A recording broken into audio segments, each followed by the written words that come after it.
بسم اللہ الرحمن الرحیم رب اشرح لی صدری ویسر لی امری واحلل عقدۃ من لسانی یفقہوا قولی صدق اللہ العظیم۔ عزیز پاکستانی، السلام علیکم۔ آج کے ولاگ میں ہم بات کریں گے اسٹاک ایکسچینج تاریخ کے بلند ترین مقام پر الیکشن کمیشن آف پاکستان کے باہر کیا ہنگامہ ہے؟ پاکستان کس نے لوٹا؟ قوم کو بتایا جائے نواز شریف کا انوکھا مطالبہ۔ آخر مریم نواز اور نواز شریف لمز اور گورنمنٹ کالج یونیورسٹی کیوں نہیں جاتے؟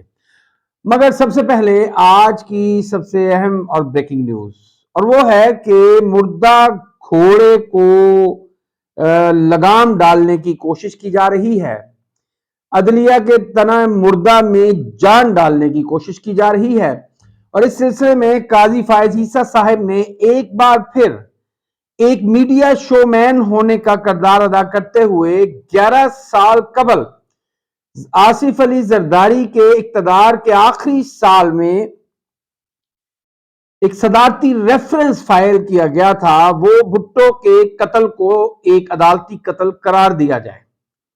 11 سال کے بعد قاضی فائز عیسیٰ صاحب نے اس کیس کو سماعت کے لیے مقرر کر دیا ہے اور اس پر ایک 9 رکنی بینچ بھی تشکیل دے دیا ہے۔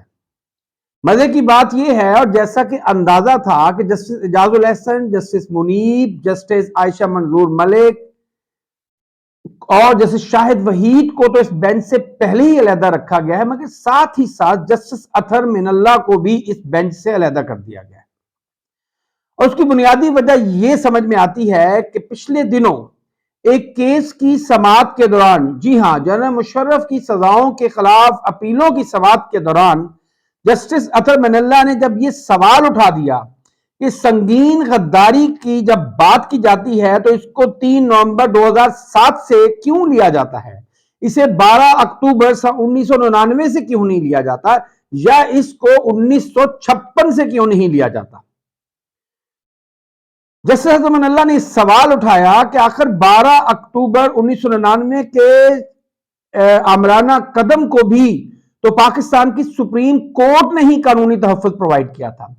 تب کے جو ججز تھے انہوں نے ایل ایف او یا پی سی او کے تحت حلف اٹھائے اور مشرف کے اقدامات کو آئینی تحفظ دیا، قانونی تحفظ دیا، اور وہ مشرف کے اقتدار کا حصہ رہے۔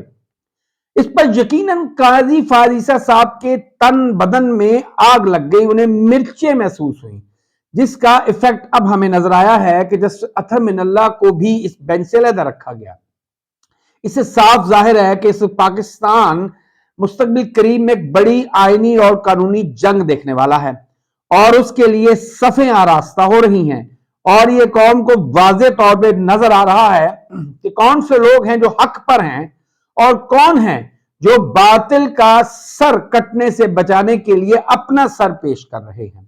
بہرحال بھٹو کے قتل کو عدالتی قتل قرار دینا اچھی بات ہوگی، مگر قاضی فائز عیسیٰ صاحب کو اصل میں تو توجہ اس انصاف کے قتل پر دینی چاہیے جو آج کل پاکستانی عدلیہ میں ہو رہا ہے۔ نواز شریف کی کئی اپیلیں، جسٹس مظاہر علی اکبر نقوی کی اپیلیں سماعت کی منتظر ہیں، مگر قاضی صاحب کے پاس وقت نہیں ہے کہ ان کے لیے بینچ بنائیں اور ان کو سماعت کا موقع دے کر انصاف مہیا کریں۔ بہرحال ایسے میں پاکستان سٹاک ایکسچینج جو ہے وہ غریب کی بیٹی کی طرح قد پہ قد نکالتا جا رہا ہے۔ اب سننے میں آیا ہے، بلکہ دیکھا ہے، کہ شاید وہ 57,000 کو بھی کراس کر گیا ہے۔ یہ پاکستان کی تاریخ کا بلند ترین مقام ہے، مگر حیران ہوتا ہے کہ یہ انفلیٹڈ قسم کی جو رائز ہے، آخر اس کا مقصد کیا ہے، اس سے حاصل کیا ہے؟ پاکستان میں کوئی کاروبار تو چل نہیں رہا، کاشتکاروں کو کھاد نہیں مل رہی، کوئی سبزی 120-130 روپے کے جی سے سستی نہیں ہے، آلو پیاز 140-150 روپے کے جی ہو چکے ہیں، آٹا 160 روپے کلو ملتا ہے، اور گھی 500 سے 600 روپے کا کے جی مل رہا ہے۔ پیٹرولیم مصنوعات 282 روپے لیٹر پر ہیں۔ گیس کی قیمتوں میں حال ہی میں 192 سے 400% تک اضافہ کر دیا گیا ہے۔ کل ہی بجلی کی قیمت میں 3.5 روپے فی یونٹ مزید اضافہ کیا۔ حقیقت تو یہ ہے کہ آخری بار جب 2017 میں स्टॉक एक्सचेंज ने 50,000 का बैरियर क्रॉस किया था तो उसका हुजम 90 अरब डॉलर था, मगर आज जब ये 57,000 की नफसियाती हद क्रॉस कर चुके हैं, वहां हुजम है 26 अरब डॉलर। इससे आप देख सकते हैं कि बिल्कुल वही तमाशा, वही ड्रामा है जो आज से 1 साल पहले कौम को बताया गया कि अभी एक अरब शहजादा 25 अरब डॉलर लाएगा, तश्तरी में रख के इस हुकूमत के सामने पेश करेगा, हुकूमत पाकिस्तान वो 25 अरब डॉलर अपने खजाने में रख देगी। और सच ये भी नवीज सुनाई गई कि उसमें 10 अरब डॉलर वापस नहीं करे। हाँ जी, आपकी खाला का बेटा है, आपकी फुफ्फी का लड़का है ना, इसीलिए वापस नहीं करेंगे। फिर कहा गया कि 100 अरब डॉलर की सरमायाकारी आ रही है। और अब एक सियाहती दौरे के बाद काकड़ साहेब फरमाते हैं कि जनाब हमने अरबों डॉलर के एमओयू साइन कर दिए। एमओयू होता है मुफाहमत की यादाश्त। अब अपने किसी पुराने दोस्त को सड़क पे अचानक मुलाकात होती है तो आप कहते हो ओ यार हम काफी अरसे से मिले नहीं, यार आओ ना मेरी तरफ चक्कर लगाओ, फैमिली के साथ आओ, बैठते हैं गप लगाते हैं, तो आप कहते हैं इंशाल्लाह जल्द मुलाकात होगी। इसे कहते हैं एमओयू या मुफाहमती यादाश्त। कौम को झूठ बोलने का, कौम को झूठे लारे लगाने का सिलसिला जारी है, नजर कुछ नहीं आ रहा। और हकीकत यह है कि आईएमएफ ने इनको कह दिया है कि अगर आप इंतखाबात नहीं कराएंगे, और वो भी साफ और शफाफ इंतखाबात, तो आपको आईएमएफ की तरफ से 700 मिलियन डॉलर की दूसरी किस्त नहीं मिलने वाली। आज नवाज शरीफ साहब ने एक अनोखा मुतालबा किया। वो अनोखे लाडले तो हैं ही हैं, अब उन्होंने एक अनोखा मुतालबा भी कर दिया है। नवाज शरीफ साहब ने कहा है कि आखिर कौम को किसने लूटा, कौम को यह बताया जाए। मशहूर German war psychologist, war historian and philosopher Goebbels ने एक बार एक शानदार जुमला कहा था जिस पर उस जमाने की जर्मन फौज ने बखूबी अमल किया। उसने कहा कि झूठ को इतना बोलो, इतना ज्यादा बार बार बोलो, इतने एतमाद के साथ बोलो कि वो सच लगने लगे। और कुछ यही नवाज शरीफ का मामला है कि वो इंतहाई पोले मगर लाल सुए, इतना बड़ा मुंह है उसका, इंसानों का मुंह इतना बड़ा नहीं होता, इतने बड़े मुंह के साथ नवाज शरीफ फरमाते हैं कि किसने मुल्क को लूटा।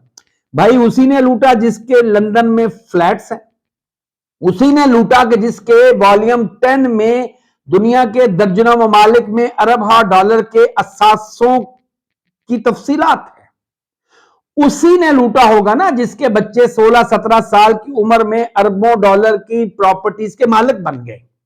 उसी ने मुल्क लूटा होगा जिसकी बेटी के पाकिस्तान में पहले तो कोई असासे नहीं थे, मगर फिर अचानक 1 अरब से ज्यादा के असासे निकल आए। उसी ने पाकिस्तान लूटा होगा जिसके पोते नवासे जुनेद की कल ही एक नई कंपनी लंदन में दरियाफ्त हुई, या जिनके दुबई में विलास होते हैं, सऊदी अरब में महल्लात होते हैं। कम से कम बनी गाला में एक 300 कनाल का फार्म हाउस रखने वाला, 21 साल बैन अल-अक़वामी क्रिकेट खेलने वाला, इंग्लिश काउंटी और कैरी पैकर खेलने वाला तो कम से कम चोर डाकू नहीं हो सकता।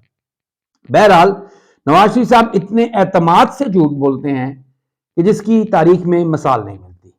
वो जो बड़े पीढ़े बच्चे होते हैं ना, जो शरारत करके, चोरी करके, कुछ चीज तोड़कर बड़े ही स्पार्ट लहजे में और स्पार्ट चेहरे के साथ कहते हैं कि मैंने तो नहीं किया, मुझे तो नहीं पता, तो कुछ नवाज शरीफ साहब का भी यही मामला है।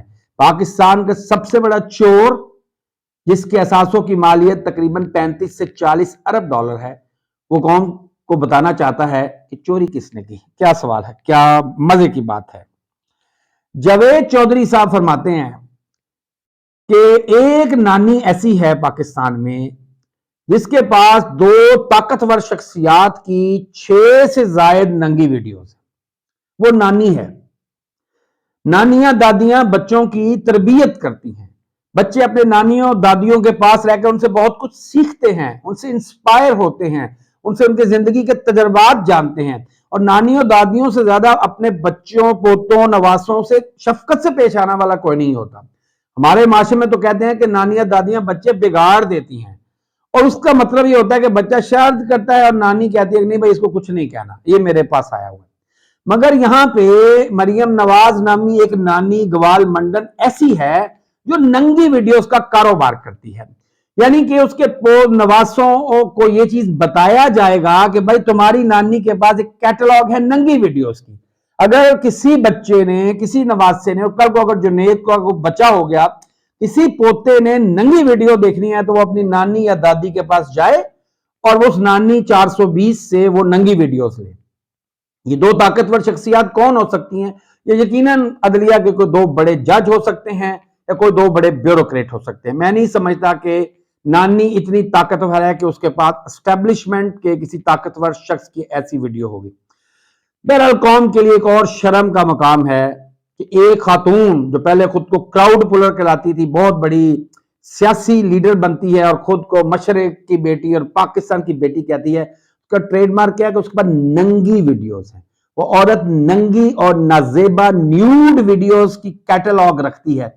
मेरे हम्बल इंफॉर्मेशन के मुताबिक मरियम नवाज और आले शरीफ के पास इस वक्त बहुत से जजेस साहबान, ब्यूरोक्रेट, सियासतदानों और सरमायादारों और कुछ उलमाए अकराम की 6000 से ज्यादा नाजेबा और नंगी वीडियोस मौजूद हैं और इसीलिए वो बाआसानी ब्लैकमेल होते हैं। बहरहाल इंपॉर्टेंट बात यह है कि पाकिस्तानी सियासत इखलाकी तौर पे इतनी गिर चुकी है, गंदगी की उस दलदल में घुस चुकी है जहां से अभी इसका निकलना मुश्किल है। 16 दिसंबर आने वाला है। अगर हमें अपनी माजी की गलतियों से सीखा होता और अगर हम अपने साथ होने वाली जुल्म और ज्यादती को भूलने वाले ना होते तो फिर हम 9 मई से कहीं ज्यादा 16 दिसंबर का रोना रोते और जिन्होंने 16 दिसंबर किया उनसे बदला लेते। इंशाल्लाह आने वाले वीलॉग में मैं इंशाल्लाह 16 दिसंबर 1971 पे रोशनी डालूंगा और आपको उसके हकायक से इत्तला करूंगा और उसमें खसूसन भुट्टो के किरदार के ऊपर मैं खुलकर बात करूंगा। अल्लाह आप सबका और पाकिस्तान का हामी नासिर हो। पाकिस्तान जिंदाबाद, पाकिस्तानी कौम पाइंदाबाद। शुक्रिया, वस्सलाम।